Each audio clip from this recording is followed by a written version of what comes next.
I'm Nicky Coughlin and I am the producer of Ecolution. I also am the producer of RT Junior Radio. My name is Caroline O'Doherty and I'm the environment correspondent at the Irish Independent and independent.ie. Nicky and Caroline are climate broadcasters and activists. My job as environment correspondent is, as the name suggests, is to cover everything to do with the environment. So that's the natural environment and the built environment and where they interconnect and how they impact upon us and how we impact upon it. So everything that we do, how we get around, how we build, how we pollute, how we use resources, how we abuse resources, how we power everything. So energy's in there, energy, transport, industry, housing, and what pulls that all together in the current situation, of course, climate change. Nicky hosts Ecolution. Ecolution is a climate action podcast for kids. It was started in 2019 as part of RT on climate. I think we're on episode maybe 75 now. I'm currently planning for our 4th season of Ecolution, and it's available wherever you get your podcasts. How is anybody supposed to go through the daunting task of climate reporting? When you're explaining difficult news to anybody, you want to try and soften the edges a little bit. But at no point during Ecolution do I want to be disingenuous or false in anything that I say. So what we try and do in Ecolution, myself and Evie, who's the presenter, is to offer reality but tinged with hope.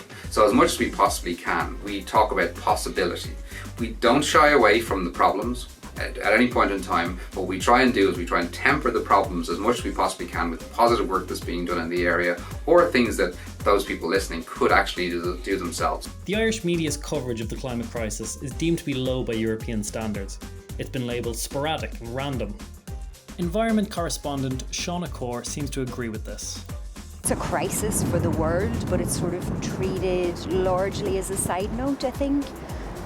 There's big things happening every day. We've got massive conferences now, and I think it's brilliant to see when I go to these conferences, you've got media from all across Ireland and every single paper is nearly represented, and TV media is really starting to take this seriously. So I think now the message is getting through, and media companies across the board are taking it seriously.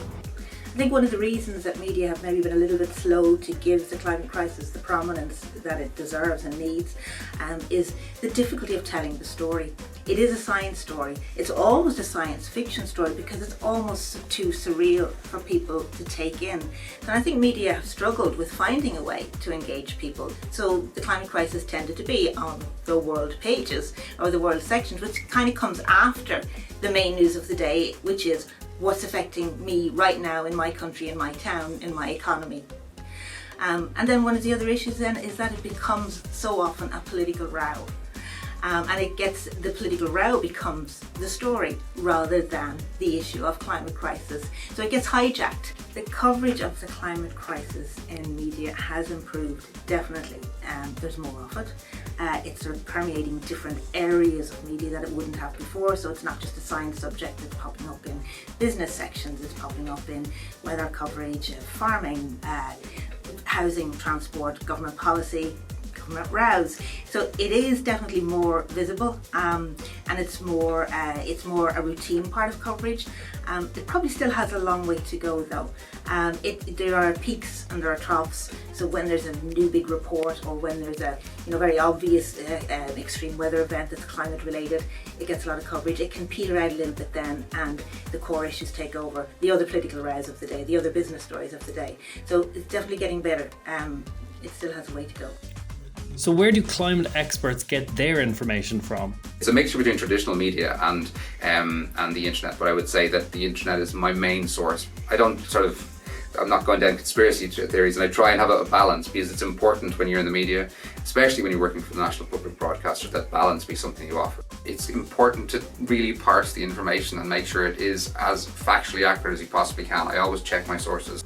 There's a lot of analysis going on now as to how do we get people's attention on the climate crisis, and do we use the scary headlines, or does that just drive people away, or do they feel, well, I don't really believe that? Or if we make it too mundane, do we not grab their interest at all? Do we allow big organisations, the climate movement, for them to drive the narrative? So finding whose voice to use and what voice and what line to put in the headline Again, that's a kind of a tricky one. Social media is the proverbial blessing and curse. In one way, it's been used by the climate movement, and particularly the youth movement, to communicate right across the world. And the youth movement don't generally engage with mainstream media. It's also been really good for the science world. Scientists are notoriously bad at communicating. They do a research paper and it may get published in a specialist publication 5 years hence. And scientists are aware of that. They'll say it against themselves all the time. They're using social media now to, correct false claims, to point to research that's underway. The downside of social media is it's an absolute breeding ground for misinformation. It attracts people who are angry and discontented, and they get mixed up with the people who are climate deniers. So what's next? It's a very easy get out of jail free card to say, I can't do anything myself because the problem is much bigger than me. The actual fact is, each of us can do something. And so, whether that be putting pressure on corporations, whether it be not shopping in specific places or not buying specific products, whether it actually be joining a protest, because there are multiple protests on a regular basis, whether it be talking to young people about their fears, whether it be everybody has a responsibility to do their bit. Not everyone is going to do it, but the more people that are doing it, the more chance we have of creating a grassroots movement that absolutely tells our governments and the corporations above us that we require change. In the same way as the media, we need to come at it from every single angle. I think individuals need to put pressure upon corporations. Corporations need to step up. Governments need to act so as to get corporations to do the work that they need to do. And, we need to basically change our system. Despite being synonymous with the colour green, Ireland isn't as green as we should be. But our future is.